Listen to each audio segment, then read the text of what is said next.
бараг хөрөнгө оруулагчийн хувь нэмэр оруулсан юм шүү дээ. Коди компанийн хувьд манай захим шилжилт дээр Аз фармтайгаа хамтарсан гэсэн тийм. Энэ тухайгаа ярьж. Захим шилжилт чи өөрөө ер нь бол ингээд тоо компанид үнсэн нэгтэй ажилтны дэмжиг ажилладаг тийм. Хэрэглэгчтэй value буюу үнсээс олгодог байх юм тийм. Шинэ ерөн үеийн залуучууд гол хүсэж байгаа зүйл бол маш тодорхой ажил. Зөвхөн зөвлөх үйлчлэгээ биш биднээс яг энэ мэдээллийн технологи IT-ийн чиглэлээр хөрөнгө оруулалт санхүүжилт бас сануулж болж байгаа. Юух гэдэг нь нэг үгээр тоо компани хурдих.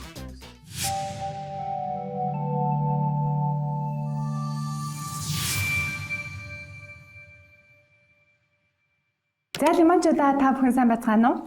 За Lemon Press Special цувралын Европын эсрэг масгал төгжлийн банктай хамтран бэлтгэж байгаа шинэ дугаар та бүхэнд хүрэхэд бэлэн боллоо. За бид энэ удаагийн дугаараар маш сонирхолтой сэдвийг хүндэх болно. Бизнесийн ертөнд за тэр дундаа жижиг дунд бизнес эрхэлж байгаа байгууллага аж ахуйн нэгжүүд яаж цахим болж байгаа вэ? Цахим шилжилт гэдэг зүйл дээр яаж хамтарч ажиллаж байгаа вэ? Энэ дээр хөгжлийн банкны оролцоо ямар байгаа вэ? Өгөөж нь юу байгаа вэ гэд маш өргөн хүрээтэй сонирхолтой сэдвээр ярилцах болно. Зочдоо танилцуулъя. За өнөөдөр бидэнтэй хамт Монгол дахь Европын эсрэг масгал төгжлийн банкны тэргүүлэх банкер Төгөлдөр банкер маань байгаа. За мөн Коди компани гүйцэтгэх захирал Зол Жаргал. За Аз фармын гүйцэтгэх захирал Тунгалаг захирал хамт байна. За ингээд халуун дулаан сонирхолтой яриа өрнүүлэхэд бас цаг зав зориулан хүрэлцэн та бүхэнд баярлалаа. Тэгээ манай үзэгчдэд маань товчхон бас өөртөө танилцуулаач, үйл ажиллагаа, салбарынхаа талаар, компанийн талаараас товчхон танилцуулаач. Төгөлдөр захирлаас. За Европын эсрэг масгал төгжлийн банк Монгол улстай үйл ажиллагаа явуул 2005 оноос хойш үйл ажиллагаа явуулаад хувийн хвшилт нэлээд олон төслүүдийг санхүүжилж ирсэн. За миний би болохоор ерөөхдөө үйлдвэрлэл үйлчилгээний салбар хариуцаа 10 гаруй жил болж байна. Тэгээд өнөөдөр ирсэн одоо зочдын нэг нь болох Тунгалаг захиралтай 19 оноос хойш хамтарч ажиллаж байгаа. За эртний хамтрагч нар. Тэгээд энэ нь бол ирээдүйд энэ нь бол хувийн хвшилтэл илүү хамгийн хэрэгтэй зүйлийн нэг нь бол өнөөдрийн нэгсэд болох дижитал одоо трансформашн байгаа. Тэр чиглэлээр EBRD нэлээд их одоо анхаарал хандуулаад зөвхөн санхүүжилт өгөхийн хажуугаар бас техникийн тусалцаа нэлээд төлхөө өгөх тийм зорилготой ажиллаж байгаа. Тэр талаар бас ярих гэж бодож байна. За баярлалаа. Тунгалаг захирлаа. За манай байгууллага 2002 онд байгуулагдсан. Өнөөдөр бид 883 ажиллагчтай. За ер нь бол бидний гол үндсэн үйл ажиллагаа бол эмнэлгийн хэрэгсэл, вакцин, хүнсийн нэмэлт хижээл, протезийн чиглэлээр бид импортын үйл ажиллагаа явуулаад тэрүүгээрээ бид жижиглэн болон бууны худалдааг эрхэлж байгаа. За яг эмийн чиглэлээр бол бид 3 чиглэлээр ажиллаж байна. Эцсийн хэрэглэгч рүү чиглэсэн Аз фарм гэсэн үндэсний сэлжийн эмийн сангаа хөгжүүлэн ажиллаж байна. Хоёрт бол бид нар 2000 гаруй эмнэлэг эмийн сангуудад төрийн болон хувийн эмийн эмнэлгүүдэд бид нар эмнэлгийн хэрэгсэл тийм үү вакцины ханган нийлүүлж одоо бууны борлуулалтын үйл ажиллагааг явуулж байна. За гуравт бол бид нар бас мөн одоо Монгол Улсын засгийн газар эрүүл мэндийн яам төртөйгөө хамтран мөн одоо төрийн тендерийн худалдаа авалтанд оролцож ажиллаж байгаа. За мэдээж одоо бизнесээ өшөө одоо улам сайн хөгжүүлж эцсийн хэрэглэгч нарт хэрэгцээтэй бараа бүтээгдэхүүн оруулах зорилгоор бид нар эрүүл мэндийн бүтээгдэхүүнүүдийн тийм одоо бас бяцхан компани байгуулад ажиллаж байгаа. Тийм мөн одоо B2C буюу эцсийн хэрэглэгчийн үйлчлэгээ сервисийн чиглэл рүү бид бас ийм олон улсын франчайз оруулж ирээд давхраад ажиллаж байгаа. Маш сонирхолтой. Таны За манай компани Коди гэдэг компани байгаа. Яг Коди хэр хүн болохыг мэддэггүй. Тэр яг жоохон стори ярьчих гэж бодлоо да.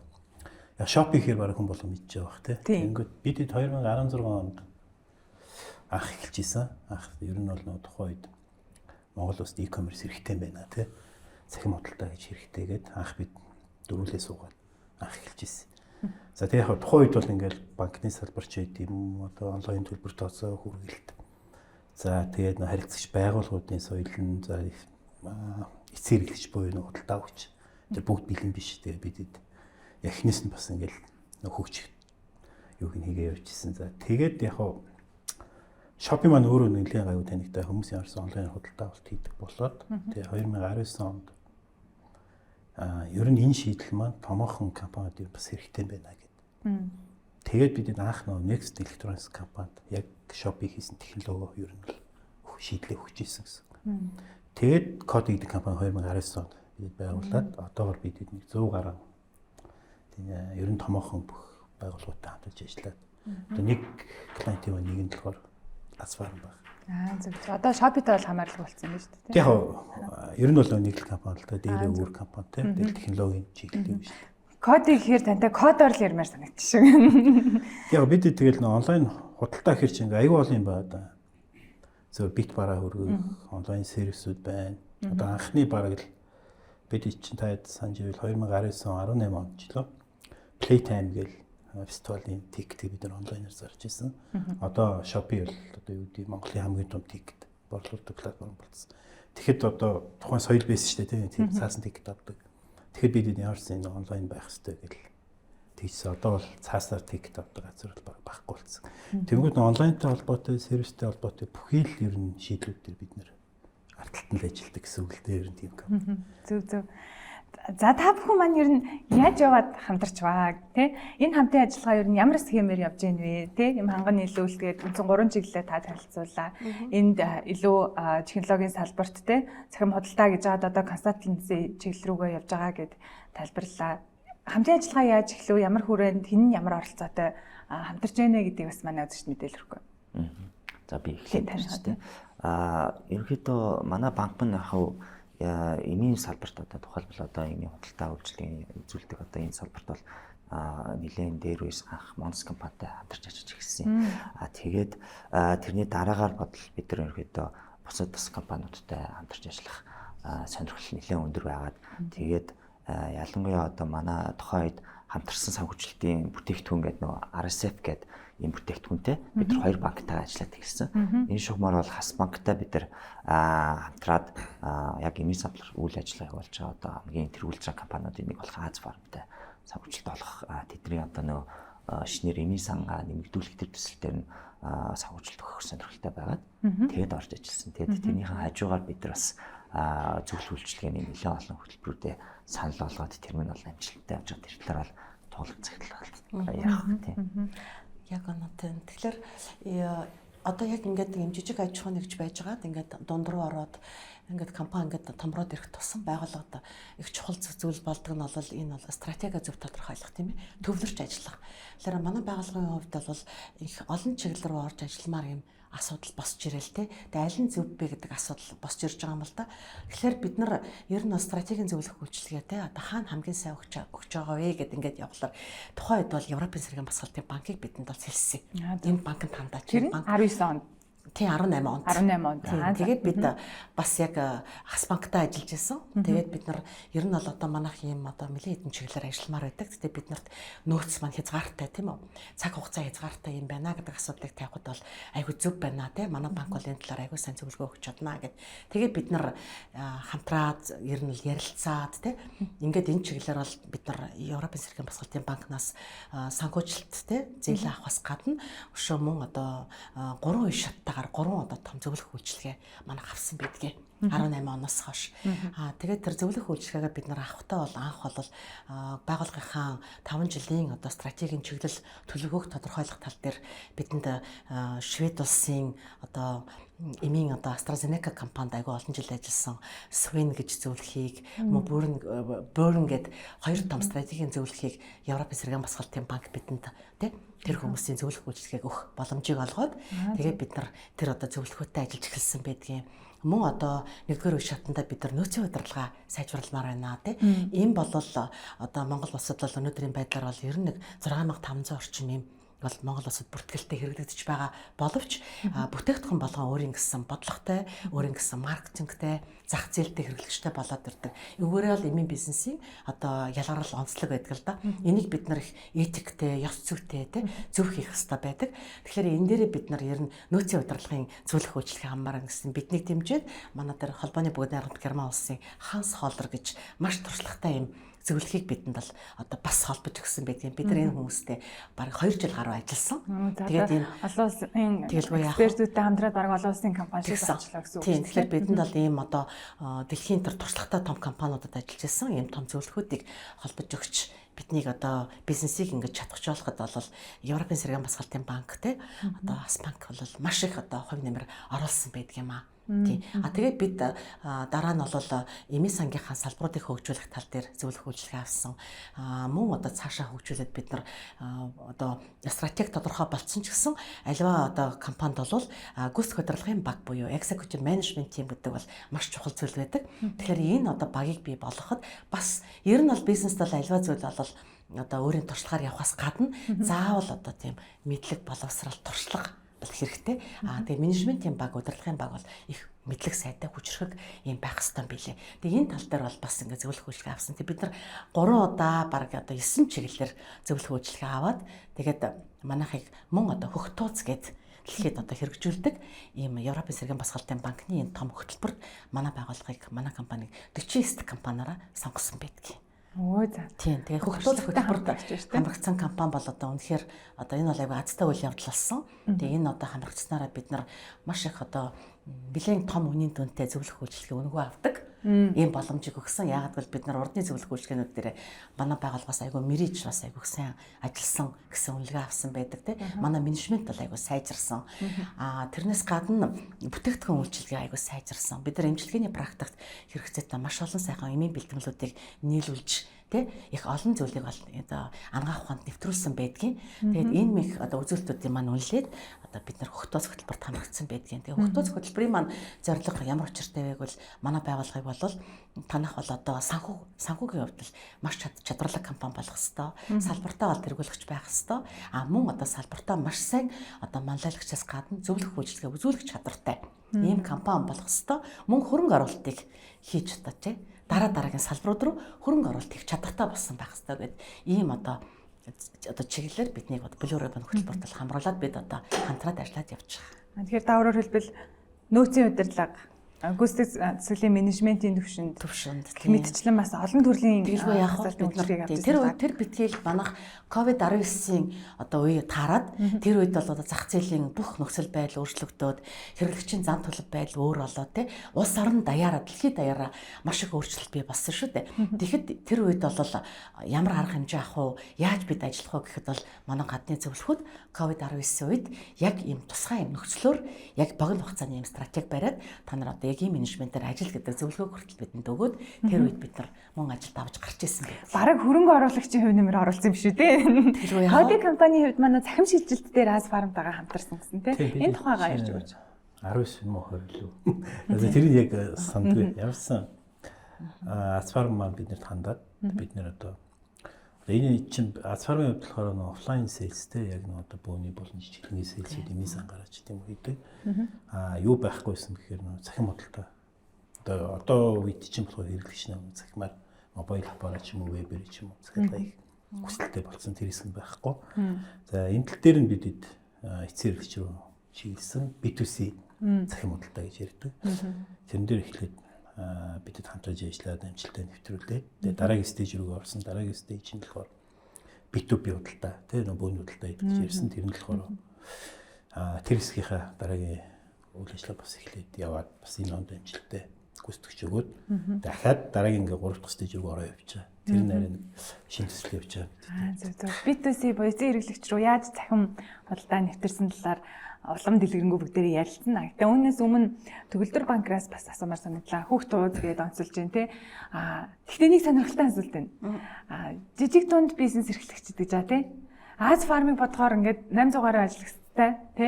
Яг Европын цэргийн бас хөгжлийн банкны ямар шаардлагаар ер нь SME гэдэг ангилалд нь орд юм бэ? Эсвэл бидний нийтлэг нөө SME буюу жидүү те гэдэг ойлголт энэ хоёрын зөрүү ер нь ямар байд юм бэ?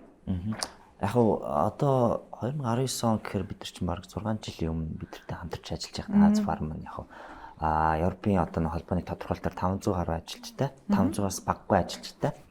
За тэгээд үйл ажиллагааны одоо нийт орлогын хэмжээ, нийт хөрөнгийн хэмжээ одоо 20 сая евроос баггүй байх. Хөрөнгийн хэмжээ 50 сая евро дотор байх ч гэдэм үү. Тэр гол шаардлагуудыг бол хангаад явж байгаа. Одоо мэдээж тэрнээс хойш бол олон жил өнгөрөөд Аз фарм нь бол нэлээд олон ажилчтай болоод явж байгаа. Ер нь бол гол шалгуурын үед бол яг л жижиг дунд бизнес эрхлэгчдийн ерөөдөө Европын холбооны яг тэр стандартыг дагаа явж байгаа. Бидний бол зөвхөн энэ шалгуураас гадна мэдээж компани одоо нэг үйл ажиллагааны түүх одоо 3 жил үйл ажиллагаа явуулсан байх хэвээр хувьцаа эзэмшигч удирдлага нь ямар төвшөнд байдгийг тэгээд юу ямар төсөл хэрэгжүүлэх гэж байгаа юм тэгээд одоо нөгөө нэг компани гол санхүүгийн үзүүлэлтүүд нь ямар ингээд нэлээд чухал шаардлагууд бол хардаг л та. Ялангуяа энэ маань нэлээд чухал. Тэгээд бид нар ингэж ажиллахтаа бол компани бас дотоод одоо нөгөө нэг бодлогод тий тохиолбол одоо юу гэдгийг өөрийнхөө одоо потенциалаараа одоо ирээдүйд хэр үйл ажиллагааных борлуулалтыг үсгэх юм. Одоо үйл ажиллагааныхаа одоо юг хэрхэн яаж сайжруулах талаар бас нэлээд төсөлцөө үзүүлэх талаарс манай нөгөө нэг ASB энэ багтаагаас хамтраад ажилладаг гэсэн үг тийм. ASB гэдэг маань болохоор юуны төвчлөл вэ? Advisory for Small Business ер нь бол нийт small business зөвлөх үйлчилгээ тийм. Одоо энэ яг ASB хөтөлбөрийн хүрээнд цахим шилжилтийг дэмжсэн хэдэн хэмжээний зээл, хэдэн хэмжээний компаниудтай хамтарч байна? Ер нь бол яг жилд бол бидний харж байгаагаар 100 гаруй төслийг бол зөвлөх үйлчилгээний одоо 100 гаруй харилцагч компаниуд хамруулад явж байгаа. Тэр нь бол яг нөгөө яг банкны харилцагч бол биш. Дотор нь гэхдээ мэдээж банкны харилцагчд нэг 10 гаруй 20 гаруй ч гэдэм юм уу. Болоод явдаг. Гол тавигдж байгаа одоо яг дүнгийн нь бол яг би одоохондоо хэлж мэдэхгүй зүгээр юуны хувьд бол зөвлөх үйлчилгээ нь ерөөдөө бас одоо үзэж байгаа хүмүүстэй мэдээлэл олгоод өгөхөд тухайн зөвлөх үйлчилгээний нийт зардлын 50-75%-ийг нь бид нар бол буцалт үзүүлэмж байдлаар одоо EBRD санхүүжүүлдэг гэсэн. Одоо үлдсэн 50% компаниас гаргаад явдаг. Тэгээд өмнөх бүх санхүүжүүлж исэн зөвлөх үйлчилгээ үзүүлж исэн юугаа харахаар бол 50% дандаа энэ цахим шилжилттэй холбоотой ийм зөвлөх үйлчилгээ байна. Тухайлбал одоо ERP хөдөлж байгаа. Тэгээд мэдээллийн аюулгүй байдлаа сайжруулах, програм санхүүгийн одоо бүртгэлийн системийг сайжруулах гэдэг. Тийм болохоор ер нь бол яг энэ тал дээр бол бид бол нэлээд чадвартай одоо коди одоо өөр бусад ийм одоо яг IT-ийн чиглэлээр ажиллаж байгаа мэдээллийн технологийн чиглэлээр ажиллаж айгүй сайн зөвлөхүүдийг бол бид нар санал болгож ажилладаг. Одоо коди компани тухайд 19 оноос эхэлсэн те танай хамт ажиллагаа юу гэдгийг хэрэглэгчид дөнгөж одоо аппликейшн хэрэглэж одоо л яг идэвхтэй хэрэглэж сураад байна шүү дээ тий. Тэр үед бас ямар байсан? Үүнд Аз фарм ер нь яаж бэлдсэн? Та хоёрын хамтын ажиллагааны яг шийдэл нь яг үндсэн платформ нь юу байв? Тэ эсвэл өөр одоо аппликейшн платформоор дамжиж ирсэн үү гэд яг бас нэлээд нарийн мэдээлэл өгөөч та. Сонирхолтой санагдаж байна тий. Яг хөө ер нь тухайн төслийн эхлэлтэй бид энэ өөр одоо юу гэдэг том зургаар шийдэв харахгүйгээр аль бол яг Аз фармд юу хэрэгтэй байгаа юм бэ те. Жижиг хэсгүүд хуваана гэсэн. Тэгэхээр яг юу гэдэг бид нэг юм шийдэл хийчлээ та шууд авч гэдэг юм уу тийм байхгүй эсвэл тунгаас бид яриад нэг систем хийчихэл за одоо та шийдэл гэхгүй энэ чинь ингээд бүх хүний л хамт ажиллагаа болж байгаа байхгүй тэгээд яг хамгийн ихэнд бол ер нь бол одоо хэрэглэгч ороод тухайн эмээ хайгаад гэртээ өргүүлээд тавна гэдэг л хэрэглэгч ороод идэг маань Аз фармын вебсайтаар ороод тухайн эмээ хайж байгаа болоод авчдаг тийм тэнгэр тухайн цэцлийг чи хэд хэдэн хэсгүүд хуваагаад нэг хийж хамгийн гол зорилго бол ерөөсөө тэр байгаа тийм. Дараах нь одоо юу гэдэг нь loyalty хөтөлбөрөнд байж болно тийм. Ийм ангууд хэдэн төгрөгийн одоо loyalty авна гэдэг юм уу тийм тэрс имплемент хийн. За дараагийнх нь одоо сүүлийнх нь стейж нь юу байж болох вэ гингүүд жортой юмудыг яаж авах вэ. Тэгэнгүүт эн чинь өөрөө бас нэг жоохон механик ажилтай. Тэгэнгүүт ерөн жортой юм ямар байх юм бэ гэж наац барах хүмүүстэй ярилцаад за ийм байвал яаж тэгж ингээд нэлээд олон одоо юмуд хийж агаад оруулж яддаг. Байх чинь. Тэгэхээр яг нэг дор ингээ бүгдийг хийхгүйгээр нэлээд олон хувааж агаад тэгээд тэр төслийг амжилттай болгож байгаа байхгүй. Тэгэхгүй ингээд бүх ингээд хүсэж байгаа бүх юм ингээ оруулчихна гэхээр тухайн төсөл маань өөрөө нэг амжилттай болохгүй талтай. Та аппликейшн вебсайт дээр шууд захиалга хийхэд та дөрөв нөөцийн удирдлага дээр консалтинг авсан гэдээ ярьжсэн шүү дээ. Тэнгүүд одоо дотоод нөгөө бүртгэлийн систем ERP гэдэг юм уу те хэдийн хэмжээний нөгөө зайлшгүй салбаруудаар менеж тэр дотоод системүүдийн шийдлүүдэд та бүхэн маань яаж хийжсэн бэ? Хэр одоо кодитэй хамтрахаас өмнөх бэлтгэл ажил нь хэр бэлэн байв? Хэр захимжилтанд анхаардаг байсан үе вэ? Оо тий. Тэгэхээр манай байгууллагын одоо яг үндсэн хэрэгжилж байгаа ERP систем нь болохоор 1C гээд Оросын холбооны улсаас гаралтай ийм одоо програм байгаа. Тэгээ энэ програмыг бол ERP системийг бол дэлхийн одоо бас нэлээд орон хэрэгэлдэг. За тэгээд Оросын холбооны улсад бол нэлээд хүчээ авчихсан ийм нээлттэй хэлбэрийн ийм програм байгаа. Яг тэрийг худалдаж аваад компаниуд өөрсдөө хөгжүүлээд өөрийнхөө одоо процесстэй өөрийнхөө үйл ажиллагаагаа уялдуулаад ингээ хөгжүүлээд явах юм боломжтой юм систем байдаг. Тэгээ манайх энэ дээр ажиллаж байсан. Тэгээ манай програмын маань нэг давуу тал бол ямар нэгэн өөр одоо IT технологийн компаниудтай хамтраад ийм юм оруулж ирэхэд нийлүүлэхэд одоо тэр одоо интеграц хийх чадвар нь бол айгүй сайн байсан. Тийм. Дээрээс нь мэдээж нөөцийн удирдлага гэдэг бол өөрөө маш одоо том сэдв байгаа.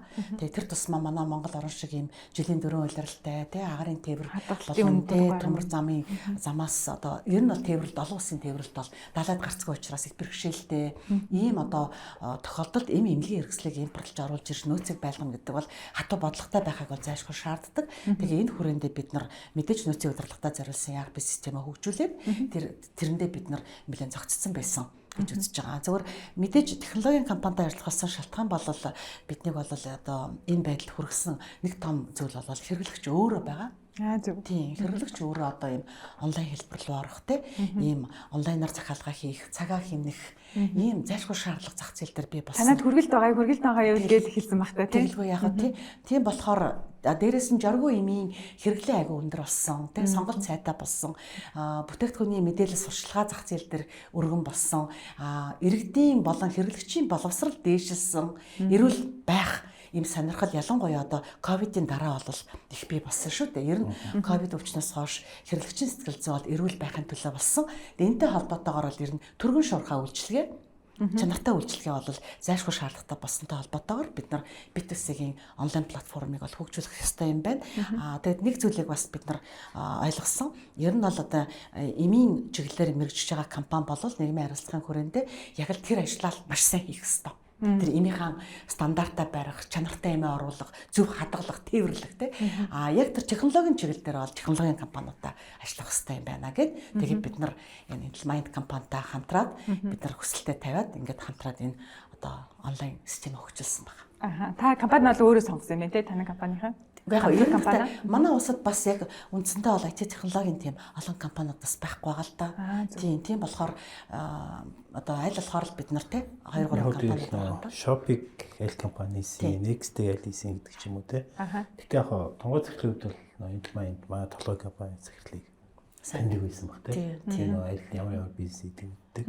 Монголч өөрөө салбарынхаа хүнээс бас үлгэр авсан байна те. За энэ захин худалдааны код гэдэг юм байна. ERP-г интегрейт юм байна ч тийм үү.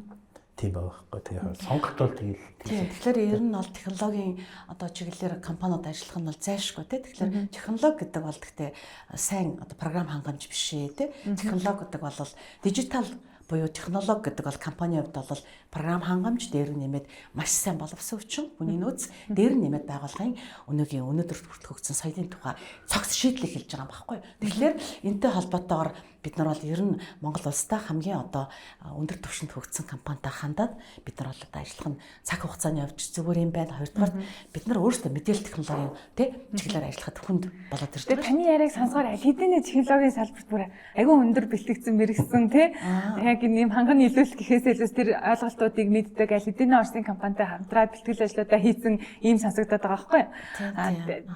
Та хоёрын хамтын ажиллагаа эхэлж байхад эсвэл хамтын ажиллагаа яг одоо юу гэдэг өгөөжөө бий болох хүртэл гой хөгжилтэй төвхүүд юу тохиолдов? Хоёр өөр хэлээр ярдим уу та гэхээр бас биш байгаа дээ тий. Тий, ер нь бол одоо технологийн компанитай хамтарч ажиллахад технологийн чиглэлийн хүмүүстэй хамтарч ажиллах тийм боловсон хүчнүүдтэйгээ ажиллахад бол байгууллагын удирдлагуудын хувьд бол одоо тийм айгүй хүнд үе орж ирсэн. Яг гэвэл бид нар бол стандарт уламжлалаараа тий бизнесээ удирдах явж ирсэн бол одоо технологи гэдэг бол айгүй өөр хэл, өөр боловсрал тийм үү шал өөр болцсон. Тэгээ өөр татал хвшил бас их шаардах юм шиг байна. Тэгэнгүүт тэр цаасаар харж исэн юм аа ингэж хадгалгүй яг тэгэхээр код бичих гэж юу юм тий техникийн даалгавар гэж юу гэлж байгаа хэрэглэгчид юзер байх тийм үү тал дээр бид яах ёстой ингээд тэрийг бид нэр ойлгуулж одоо тий технологийн компанитай хамтарч ажиллахад өөрсдөө бэлдэх ойлгох одоо бас их хугацаа шаардсан. Зарим тохиолдолд тэгэл нэг юм асуудал гарч ирж байгаа шүү. Одоо энэ чинь компани төр явж байгаа процессуудыг бас дижитал болгох гэсэн үг шүү дээ. Тэгэнгүүт яг гоо энэ хэсгийг тэгэл тайд хийн гэсэн үгтэй тэгэл хүчтэй ч юм уу тий. Зарим нэг ингээд яалч юм гэдэг одоо асфарамтлаас асуугаал зөвлөгөө ингэж ивэл яасыг ярьсан. Та технологийн компани гэсэн чинь надад хэсгээ тайд мэднэ гэсэн шүү дээ гэдэг ч юм. Тиймэрхүү юм байдаг. Тэрнээс бол яг асфармын хувьд бол ер нь нэг дотоод үйл ажиллагаа процесс гэдэг юм уу тэр талтай бол ер маш сайн компани.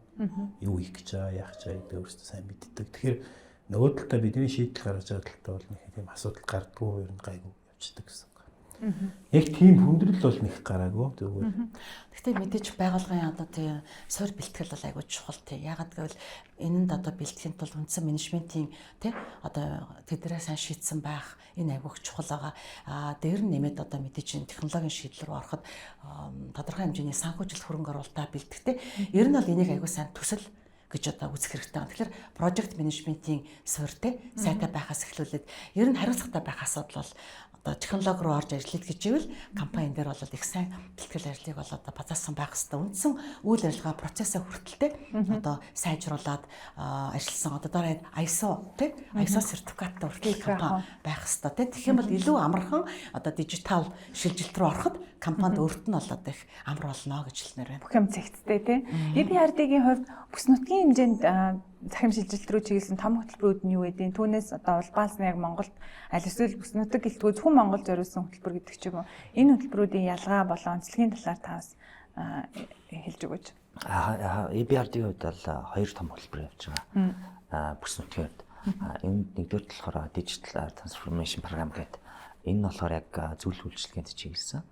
Бүх санхүүжүүлж байгаа харилцагч компаниуд давхар одоо юу гэдэг компани дээр хэрвээ шаардлага хүсэлт байвал яг энэ захин шилжилттэй холбоотой хүсэлт дээр нь зөвлөх үйлчилгээ үзүүлээд явах. Хоёр дахь хөтөлбөр нь болохоор аюулгүй байдлын cyber resilience одоо програм гэж байгаа. Тэр нь болохоор одоо мэдээллийн аюулгүй байдлыг хангах чиглэлээр компани яг дутагдж байгаа тийм хэрэгцээ байвал тэн дээр бас зөвлөх үйлчилгээ өгөх. Тэгээд ер нь бол яг аюулгүй байдал дээр бол зөвхөн дан ганц одоо банкуд одоо аюулгүй кибер хариуцлага өртөд байгаа биш. Юу н харахаар бусад орнууд бас аж ахуйн нэгжүүд одоо бизнесүүдэд бас айгүй их тийм мэдээлэл авах мэдээллийн алдагдах чиглэлээр айгүй маш их тийм товтлогоо тий хийгддэм байна. Станы бизнесүүд бол бүр аюултайхан нэртэй сайн хамгаалт хийж авахгүй. Тэгээд тэрнтэй холбоотой бол бид нар маш чадвартай олон улсын түвшинд ажилладаг ийм том компаниудаас зөвлөх үйлчилгээ гаргаад тэгээд одоо Монголын одоо бас компаниудаас нээлттэй ингэж ажиллах боломжтой. Зөвхөн зөвлөх үйлчилгээ биш бид нараас яг энэ мэдээллийн технологи IT-ийн чиглэлээр хөрөнгө оруулалт санхүүжилт бас санал болгож болж байгаа. Хамгийн сүүлд яг Узбекистан улс бид нар ингээд харахаар алсын цайн сургалтын чиглэлээр дижитал тренинг хийх чиглэлээр TC одоо техникийн тусалцаа бас санхүүжилт зээл болгож байгаа. Казахстанд бол бас дижитал банкинг чиглэлээр дөнгөж шинээр байгуулагдсан стартап компаниас санхүүжилтүүд олгоод явж байгаа. Мөн хэрвээ компаниудад яг технологийн чиглэлээр мэргэжсэн компаниуд байвал яг одоо тийм өөрсдийн хэрэгцээтэй байгаа hardware, software ч юм уу олдож авах. Одоо бид нар санхүүжилт олгож болно. Зарим улсуудаас ингээд жишээ татаад харахад нөө Starlink авч байршуулахад тэрнтэй холбоотой гарах зардлыг одоо зээлээр санхүүжүүлээд тэгээд явж байгаа яг технологийн компаниудын хувьд тиймэрхүү жишээнүүд бас байж байна тийм. Илүү үнцэн үйл ажиллагааны дэмжих зорилгоор Starlink-ийн хувьд зөв. Одоо энэ захим шилжилт хийж байгаа бодлооны бизнес дээр жишээ авахад одоо өртөг ер нь хэр өндөр байд юм бэ? Анхны суйрлуулалтын өртөг цаашаа одоо тийм захим шилжилт хийгээсэн тохиолдолд гарах байсан өртөг ч гэдэм үү те. Энэ харьцуулт ер нь Монголд ямар хөө төвшөнд байд юм бэ? Одоо бүх юм захимжуулах хэр өртөгтэй байдаг вэ гэж захим шилжилт гэдэг чинь өөр амар өргөө ойлголттой байхгүй. Одоо бишээ энд ингээ ярингууд сая ярианд худалдаагаа гэж баталтай яриад нь шүү дээ. Тэнгүү захим шилжилт чинь компани дотоод асуудлууд. Зөв. За тэгэнгүүт захим шилжилт гэдэг чинь өөрөө ер нь бол ингээд тухайн компанид үнцнийг өгдөг, ажилтны бүтээмжийг эшлүүлдэг тий. Хэрэглэгчтэй value буюу үнцнийг бас олгодог байх юм уу тий. Тэгэнгүүт тэг нэг ийм ч одоо өөрөө захим шилжилт гэдэг. Тэгэнгүүт одоо юу гэдэг бүгдийг цогцоор гээд үнэлэх юм бол амар өндөрлөн шүү дээ тий. Нэг ERP-ийн явна тий. Зөвхөн би тудалдаагаар захим болгоё гэвэл тий. Тэгэнгүүт яг тухайн компани захим шилжилт хийхдээ аль хэсгээ захимжуулах юм бэ тий. Захим шилжилт хийх гэдэг. Ер нь аль нь илүү бид нэр цаг аваад байгаа, аль нь илүү үнцэнтэй байх вэ гэдэг харах хэрэгтэй гэсэн. Тэгвэл дазбар мод хэлэхэд ямарсан онлайн худалдаа гэдэг юм аа. B2C ч вэ, B2B ч вэ аль нь хийнэ гэдэг чинь шүү дээ. Тэгэхээр яг уу тухайн яг магадгүй олон ер нь л яг захим шилжилт хийгээл тэгвэл компани гэдэг л дээ. Айр үнэтэй бах та, их хэж болох та гэж хэлдэг байхгүй. За. Тэгэнгүүт тэгэхээр тэрнээс харах биш хамгийн жижиг асуудлаа шийдээд тэндээс гарч ирж байгаа өгөөж идэх юм чи арай өөр болоо явчихж байгаа гэсэн. Жижиг юм хийчих юм бол тэнд орж байгаа мөнгө төгрөгийн хувьд бага байна те. Цаг хугацааны хувьд бага байна. Буцаагаад авч байгаа үеж өндөр байж байгаа байхгүй. Тэнгүүд захим шилжих чинь нэг өдөр хийгээл нэг дор хийж идэг юм биш үү? Жишээл юм жижиг ажлуудын цуваа гэх юм те. Эдгүү. За эхний юм хийчлээ, B2C хийчлээ, B2B хийчлээ. Одоо өөр яах юм те. ERP-аас сайжруулъя гэдэг. Тэгээ бүр ингээ яваад ирэнгүүт ингээ компани ч өөр ингээ захим болчихж байгаа. Тэнгүүд одоо цаашлаад яах юм ингээд одоо бүтээгдэхүүнийхээ одоо моделийг солино, бизнес зааврыг өөрчлөн ч гэдэг юм ингээл чинь зогсохгүй процесс явчихж байгаа. Тэнгүүд нөө захим шилжилттэй холбоотой ингээл зөндөө жишээ бас байна шүү дээ. Одоо Amazon гэх компани аваад үзэнгүүт бүгд нийцээ. Тэнгүүд 97 онд жилөө one click гэдэг үйлчлэгээ гаргаж байгаа байхгүй. Тэр нь өөрөө болохоор өмнө 5-аас 7 алхамд хэрэглэгчд худалдаа авалт хийдэг гэсэн бол ганц клик дараад авчдаг худалдаа авалтын. Энэ нь өөрөө хэрэглэгчд найдвартай ихтэй гэсэн үнцнийг бий болгочих. Тэгснээрээ одоо юу гэдэг нь борлуулалт нь 15-аас 25% өссөн. Тэгэнгүүтээ өрсөлдөгч байгууллагуудаас энэ ч өөрөө 20-30% биш 2-3 жил төрөл алхчихж байгаа жишээ. Тэгмүүд Starbucks-ын жишээ. Starbucks mobile order гэж бас нэг үйлчлэг гаргасан. Тэгмүүд нөгөө кофе шоп дээр зогсож байгаа хүмүүсийн дарааллыг 40-60% болгочих жоохгүй.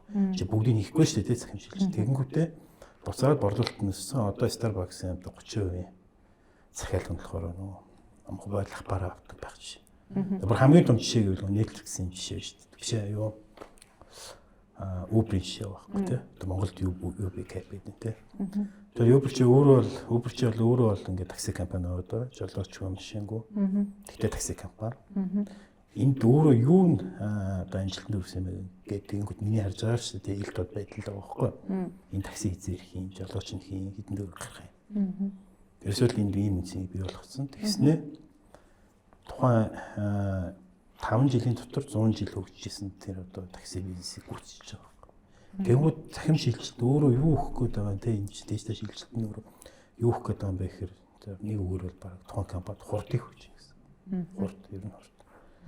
Тэгвэл ингээд хоёр л юм байна. Одоо ингээд хэрэглээ шинжлээс аюу гоё юм гэсэд байгаад нь шүү дээ те шинэ юм.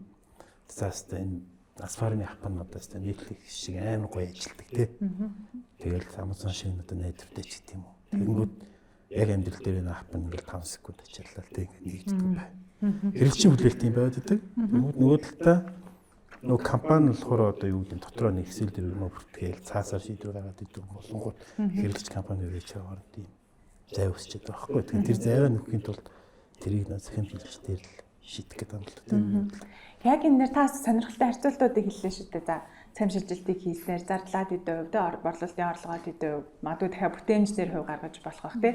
Яг энэ жишгээр тунгалаг зарчлаа та яг энэ хамтын ажиллагааны дараа би бас өгөөжүүдийг бас бусад бизнес энэ төрлийн шилжилт хийхэд бэлэн байгаа компаниудад бас урам зориг болгож илэрхийлж өгөөж.